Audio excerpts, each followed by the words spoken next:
China ప్రపంచంలోనే అతిపెద్ద జల విద్యుత్ డ్యామ్ ను నిర్మించేందుకు సిద్ధమైంది. 3 Gorges డ్యామ్ అంటే 3 రెట్లు పెద్దదైన ఈ డ్యామ్ నిర్మాణానికి ఆమోదం తెలిపింది.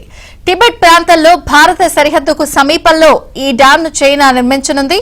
టిబెట్ తూర్పు అంచులో ఉన్న యార్లంగ్ జాంగ్బో నది దిగువ భాగంలో ఈ ఆనకట్టు నిర్మించనున్నట్లు చైనా మీడియాలో కథనాలు వెలువడ్డాయి. $137 బిలియన్ వ్యయంతో ప్రపంచంలోనే అతిపెద్ద ఇన్ఫ్రా ప్రాజెక్టుగా ఈ డ్యాం నిలుస్తుందని పేర్కొంటున్నారు. ఈ ప్రాజెక్టు విద్యుత్ ఉత్పత్తి సామర్థ్యం 300 బిలియన్ కిలోవాట్ అవర్స్ అని 2020లో చైనా పవర్ కన్స్ట్రక్షన్ కార్పొరేషన్ అంచనా వేసింది.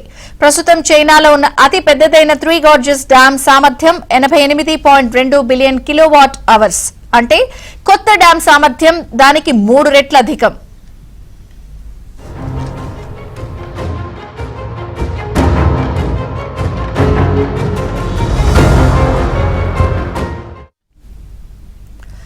హిమాలయాల్లో బ్రహ్మపుత్ర నది పెద్ద యూటర్న్ తీసుకుని అరుణాచల్ ప్రదేశ్, అస్సాం గుండా బంగ్లాదేశ్ లోకి ప్రవహిస్తోంది.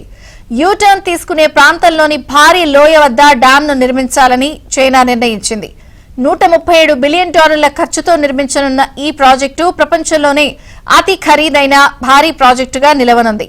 యార్లంగ్ జాంగ్బో నదిపై ప్రాజెక్టు నిర్మించ తలపెట్టిన ప్రాంతం ప్రపంచంలోనే అత్యధిక జల విద్యుత్ ను ఉత్పత్తి చేయగలిగే అవకాశం ఉన్న వాటిలో ఒకటి అని చైనా పవర్ కన్స్ట్రక్షన్ కార్పొరేషన్ అంచనా వేసినట్లు స్థానిక మీడియా తెలిపింది.